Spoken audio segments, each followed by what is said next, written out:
लातूर जिल्ह्यातल्या शेतकऱ्यांना पूरस्थितीचा मोठा फटका बसलेला आहे। लाखो हेक्टरवरील शेती जी आहे ती पूर्ण पिकांसह वाहून गेलेली आहे आणि हजारो हेक्टर शेती जी आहे ते पूर्णपणे शेतीमधली माती वाहून गेल्यामुळे पूर्णपणे वाळवंट होत चाललेलं आहे शेतीचं।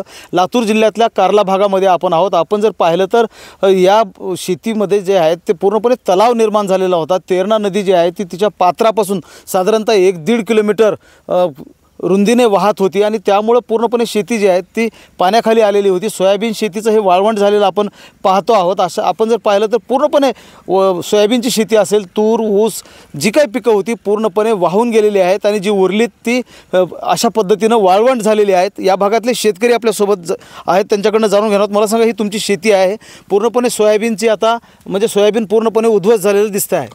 सर, माझं नाव नागनाथ कुलकर्णी आहे। सोयाबीनमध्ये कमीत कमी 5 फुटाच्या वरती पाणी होतं सर। माझी इथं 4 एकर जमीन आहे। आता सध्या अशी परिस्थिती आहे, सोयाबीनमध्ये काही निघणार तर नाहीच नाही, पण जमीनसुद्धा इतकी खरडून गेली आहे की रबीसुद्धा आम्ही पेरू शकत नाही सर आम्ही। आणि कालची बातमी ऐकली आम्ही मुख्यमंत्री सरांची, त्यांनी सांगितले 8,500 रुपये। 8,500 रुपयानं आमचं काहीसुद्धा होणार नाही सर। अशी परिस्थिती आहे की आज माझा मुलगा इयत्ता 10वीत आहे। आज त्याची शैक्षणिक फीस इथून पुढच्या सगळं शैक्षणिक खर्च येते सगळं जर बघितलं सर काहीच राहणार नाही आणि काहीच उपयोग नाही। इतकी जमीन खरडून गेली आहे की शासनाने आम्हाला 8,500 रुपयाची मदत केल्यापेक्षा आमची जशी आहे जमीन तशी आम्हाला दुरुस्त करून द्यावी ही मागणी आमची मुख्यमंत्र्याकडे सर। आमच्या सरकारने 1 पैसा मदत देऊ नये, मात्र शेती दुरुस्त करून द्या। हा सर, आम्हाला 1 रुपया मदत नको आहे सर। 1 सुद्धा रुपयाची मदत गरज नाही आम्हाला। शेती आमची जी खरडून गेलेली आहे आम्हाला जशीच्या तशी आम्हाला परत करून द्यावी एवढीच विनंती आहे।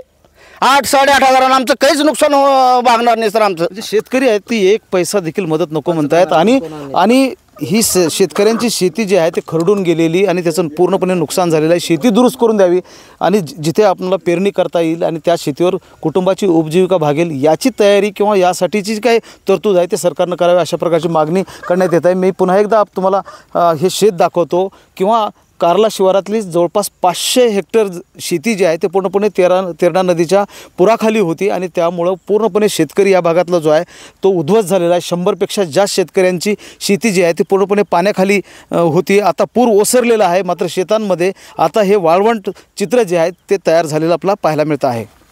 आणि अतिवृष्टीचं अनुदान पण देत नाही सर, होल्ड मारलेला आहे। महेंद्र जोंधळे, TV9 मराठी, लातूर।